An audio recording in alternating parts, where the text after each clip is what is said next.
সন্ধ্যা ৭টার কিছু পরে বিধ্বংসী আগুন লাগে নিউ টাউনের এই ঘুনি বস্তিতে এবং ইতিমধ্যে দমকলের 15টি ইঞ্জিন এখানে কাজ করছে এবং যে ছবি দেখা যাচ্ছে যে শতাধিক বস্তি কার্যত পুড়ে ছাই হয়ে গিয়েছে।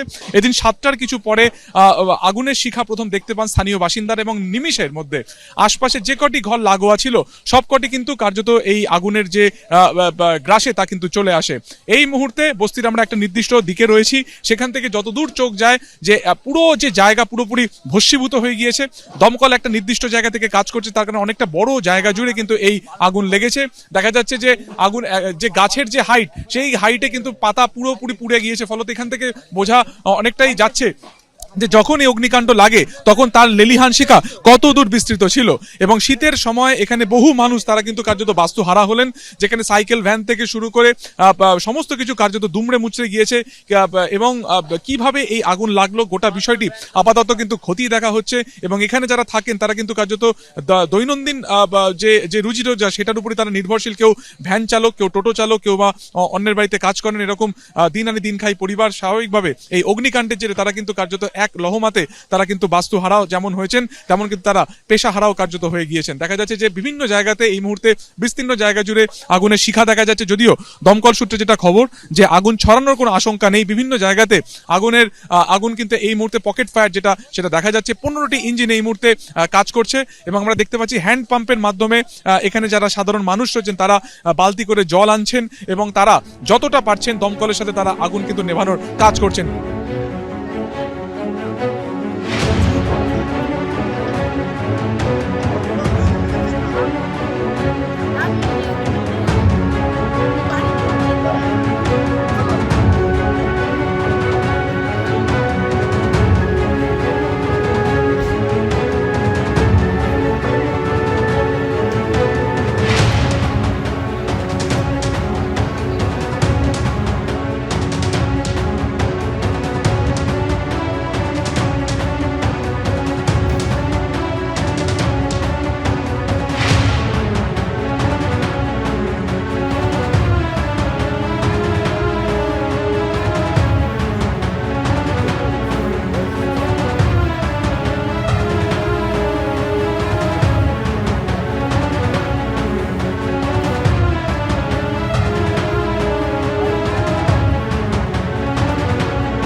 যে এলাকা বিদ্যুৎ বিচ্ছিন্ন করে দেওয়া হয়েছে, প্রচুর মানুষ তারা কিন্তু এই মুহূর্তে একেবারে বাস্তুহারা হয়ে গেলেন। এবং দেখা যাচ্ছে একটা নির্দিষ্ট পোর্শনে এরকমই কিন্তু টিনের ছাউনি ছিল, কোথাও কাঠ বা একেবারে কাঠের কাঠামো দিয়ে সবটা প্রস্তুত ছিল। ফলত এক লহমাতে যখন এই আগুন লাগে এক ধার্সে কিন্তু পুরো যে জায়গা রয়েছে পুরোটা অগ্নিকাণ্ডের একেবারে আওতায় চলে আসে। দমকলের তরফে এই মুহূর্তে বিভিন্ন জায়গা থেকে তারা হোস পাইপের মাধ্যমে আগুন নেভানোর তারা কাজ করছেন। যেহেতু অপরিসর রাস্তা, কিছুটা ন্যারো বা সংকীর্ণ রাস্তা, তাই ঘটনাস্থলে দমকলে ঢুকতে বেশ কিছুটা সময় যায় এবং পরবর্তীকালে যখন দমকল তারা কাজ শুরু করেন ততক্ষণে কিন্তু আগুন অনেকটাই গ্রাসে নিয়ে নেয় গোটা এই যে বস্তি রয়েছে বা ঝুপড়ি ঘর রয়েছে সেখানে। এবং দেখা যাচ্ছে যে দূর থেকে এই মুহূর্তে আগুন নেভানোর কাজ তেমন তারা করছেন। তবে বিভিন্ন জায়গাতে কিন্তু এই মুহূর্তে কিন্তু আগুন জ্বলছে এবং ঘুনি বস্তি ঠিক এই ইকো পার্ক লাগোয়া এই যে বস্তি সেখানে কিন্তু এই মুহূর্তে বিধ্বংসী আগুনে শতাধিক যে ঘর তা কিন্তু কার্যত পুড়ে ছাই হয়ে গিয়েছে। ক্যামেরায় অ্যান্টনিতে রোজারিওর সঙ্গে সুকান্ত মুখোপাধ্যায়, এবিপি আনন্দ, নিউ টাউন। শৃঙ্খলা মেনে চলতে হবে দলের সব সাংসদদের, এমনই কড়া বার্তা দিয়েছেন আজকে অভিষেক বন্দ্যোপাধ্যায়। দলীয় সাংসদদের সঙ্গে দিল্লিতে বৈঠক ছিল এবং সেই বৈঠকে অভিষেক বন্দ্যোপাধ্যায় বলেন দলীয় নেতৃত্বের অনুমোদন ছাড়া কোনো কেন্দ্রীয় মন্ত্রীর সঙ্গে বৈঠক করা যাবে না। কথা বলবো, আমাদের সঙ্গে রয়েছেন আমাদের প্রতিনিধি বিজেন্দ্র সিংহ। বিজেন্দ্র, কি কারণে শৃঙ্খলার কথা উঠে এলো, কি বললেন আর অভিষেক বন্দ্যোপাধ্যায়? দেখো, তার কারণ রয়েছে। কেন কি এর আগে আমরা দেখেছিলাম লোকসভাতে, বিশেষ করে তিনি লোকসভার দলনেতা এবং রাজ্যসভার সাংসদদেরকে নিয়ে আজকে যখন সকাল 10:30টায় তিনি মিটিং ডেকেছিলেন টিএমসির পার্লামেন্টারি পার্টি, সেখানে কিছু যে ভালো কাজ হচ্ছে সেসব কথাও তিনি বলেন। তার সঙ্গে সঙ্গে যে শৃঙ্খলা কোথাও একটা মানা হচ্ছে না কিছু সাংসদদের দ্বারা সেটাও তিনি বলেন। এবং তিনি বলেন কি কোনো এমপিকে যদি কোনো মন্ত্রীর অ্যাপয়েন্টমেন্ট নিতে হয় সেক্ষেত্রে কেন সে অ্যাপয়েন্টমেন্ট নিচ্ছে সেটা তার আগে দল থেকে অনুমোদন নিতে হবে। দলের পারমিশন নেওয়ার পর যারা লোকসভায় লিডারশিপ রয়েছে লিডার রয়েছেন, ডেপুটি লিডার রয়েছেন, চিফ হুইপ রয়েছেন, তাদের আগে অনুমতি নেওয়ার পরেই যেন অ্যাপয়েন্টমেন্ট নেওয়া হয় সেটা তিনি বলেন। তারই ক্ষেত্রে এটাও তিনি বলেন কি অন্যদিকে যদি কোনো বিজেপি বা অন্য দলের নেতারা তাদেরকে আমন্ত্রণ করেন পার্টির জন্য বাইরে, সেক্ষেত্রে সেটাও পার্টিকে জানিয়ে সেখানে তারা যেন যান, সেটা আজকে অভিষেক বন্দ্যোপাধ্যায় নির্দেশিকা দিয়েছেন। তার সঙ্গে সঙ্গে কিছুদিন আগে আমরা দেখেছিলাম কীর্তি আয়োগের বিরুদ্ধে অভিযোগ উঠেছিল যে তিনি লোকসভার মধ্যে সিগারেট খাচ্ছিলেন, তার ভিডিও আজকে প্রকাশ করা হয়েছে, বিজেপির তরফ থেকে অমিত মালভিয়া সোশ্যাল মিডিয়াতে পোস্ট করেছেন। সেটাতেও আজকে অভিষেক বন্দ্যোপাধ্যায় বলেন আজকে কি এরম আপনারা পশ্চিমবঙ্গ থেকে সাংসদ হয়ে এসছেন, এখানে একটা কনস্টিটিউন্সিকে রিপ্রেজেন্ট করছেন, আপনারা বাংলাকে রিপ্রেজেন্ট করছেন, এরম কোনো কাজ করবেন না যেটাতে মাথা হেট হয়, বা এরম কোনো কাজ করবেন না, মর্যাদাটাকে রাখবেন, সেটাও বার্তা দিয়েছেন অভিষেক বন্দ্যোপাধ্যায়। তার সঙ্গে সঙ্গে তিনি এটাও বলেন কি আপনারা ভালো কাজ করছেন, এখানে কাজ করার পর যদি দলীয় সাংসদদের সঙ্গে মিটিং করতে চেষ্টা করুন, কিন্তু অন্য দলের সাংসদদের ওখানে যদি যখন যাবেন তখন আগে পারমিশন নেবেন পার্টি থেকে, সেটাও তিনি বলেছেন। কেন কি আমরা জানি এর আগে রচনা বন্দ্যোপাধ্যায় রেলমন্ত্রী থেকে অ্যাপয়েন্টমেন্ট চেয়েছিলেন তাকে দেখা করার জন্য, একটা তার এলাকাতে একটা ট্রেন চালানোর জন্য। মহুয়া দেখা গেছিল নবীন জিন্দালের বিয়েতে, সেখানে তিনি সেই অনুষ্ঠানে অংশ নিয়েছিলেন। কিছুদিন আগে শরদ পাওয়ারের জন্মদিন ছিল, সেই পার্টিতে গেছিলেন সৌগত রায়, যেখানে তার গৌতম আদানির সঙ্গে দেখা হয়েছিল।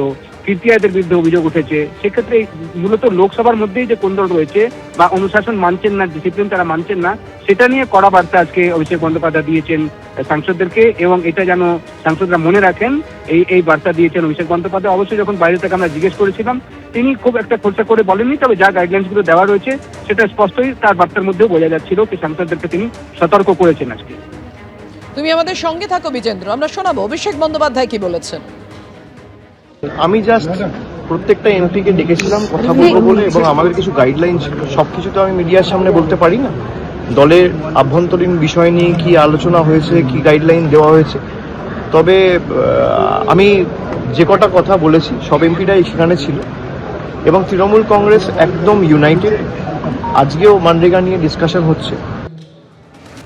দেখো বিজেন্দ্র, দলের কিছু গাইডলাইনের কথা বলতে চাইলেন অভিষেক বন্দ্যোপাধ্যায়, যে কথা তিনি সবার সামনে বলতে পারেন না, কিন্তু কোন কোন গাইডলাইনগুলো তৃণমূল সাংসদরা তারা মেনে চলছেন না, যে কারণে কড়া বার্তা দিতে হলো অভিষেক বন্দ্যোপাধ্যায়কে? দেখো তার কারণ হচ্ছে কি এই যে উইথড্রয়াল স্টার্ট হয়েছে, সেটাতে প্রথমে দেখা গেল একদিকে কিছু সাংসদদের মধ্যেই মত পার্থক্য রয়েছে। বিশেষ করে যখন অভিষেক বন্দ্যোপাধ্যায় এখন লোকসভার নেতা, তিনি অনুপস্থিত ছিলেন, তার অনুপস্থিতিতে এখন কাকলি ঘোষ দস্তিদার এবং শতাব্দী রায় লোকসভাতে কে কি কখন বলবেন বা কোন মন্ত্রীদের সঙ্গে দেখা করা হবে, এটা পার্টির তরফ থেকে সিদ্ধান্ত নেওয়া হচ্ছিল। যেমনি আজকে তারা সিআর পাটিলের সঙ্গে দেখা করতে গেছিলেন জল সম্পদ মন্ত্রীর কাছে, সেখানে 10 জন সাংসদ গেছিলেন, এটা পার্টির সিদ্ধান্ত ছিল, এবং কারা কারা যাবেন সেটাও টিএমসি থেকে ঠিক করা হয়েছিল।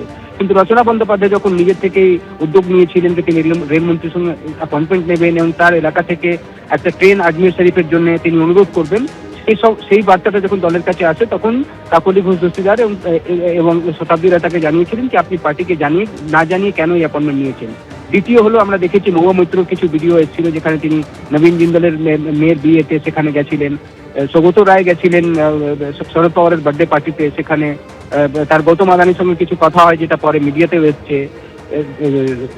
কীর্তি আজাদ যিনি দুর্গাপুরের সাংসদ, তার বিরুদ্ধে অভিযোগ রয়েছে যে তিনি লোকসভাতে বসে সিগারেট খাচ্ছিলেন, যে ভিডিও আজকে প্রকাশ করেছে বিজেপি। এবং এই বিশেষ করে লোকসভা সাংসদদেরকে নিয়ে যে কোন্দল এবং নিজেদের মধ্যে ঝগড়া, সেটাকে নিয়ে স্পষ্ট বার্তা আজকে দিয়েছেন অভিষেক বন্দ্যোপাধ্যায়। ধন্যবাদ তোমায়। এবিপি আনন্দ, এগিয়ে থাকে, এগিয়ে রাখে।